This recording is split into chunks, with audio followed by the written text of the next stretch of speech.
Nalgae, also known as Paeng here in the Philippines, now starting to exit the island of Luzon, at least the center of circulation, just over towards Pangasinan, continue to drift off towards the north and west. With winds right now estimated to be about 50 miles per hour in center of circulation. In kilometers per hour, that still is, tropical storm strength, and it is expected to intensify up to typhoon status up and over 100 kilometers per hour in the next 24 to 48 hours. But let's take a look at satellite imagery because it gives you an idea of this storm over the last 24 hours. So after it moved onshore, got disrupted by the mountains here of the Philippines. But while all of that was happening, it was bringing a tremendous amount of rainfall. The NDRMC is looking to declare a national state of calamity across the Philippines here. There has been just catastrophic flooding in parts of Visayas, landslides out here as well. I mean, it's just because of this tremendous amount of precip with these feeder bands continue to kick on through, and we're still seeing that. Look at the storms moving towards the north and west. You have that onshore flow right in here,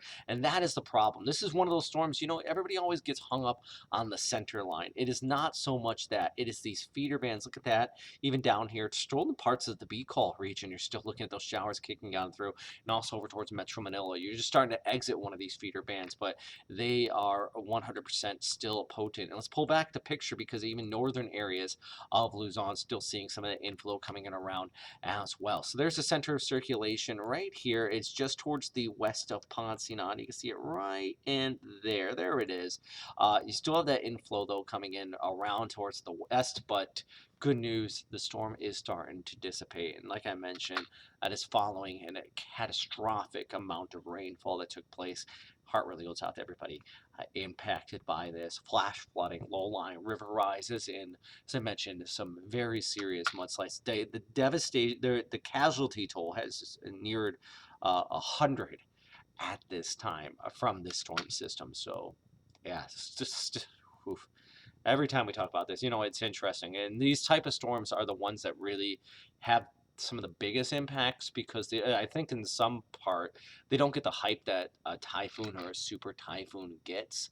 And then, people kind of shrug off on it. This is one thing we've been talking about for, some people were saying we were hyping it.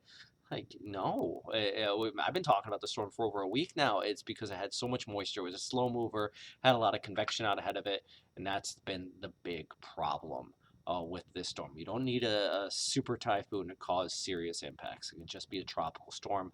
One that reminds me of this was Washi back in 2010 or 12 that caused serious impacts in Mindanao. Anyways, that was a look at the future cast here. We still have another storm system on the heels of this that we have to watch. A low pressure area out there towards south of Guam. Just taking a look at that inflow continuing to wrap around, meaning more rain still possible here in parts of Mindoro and western Luzon. Stay safe out there, as always.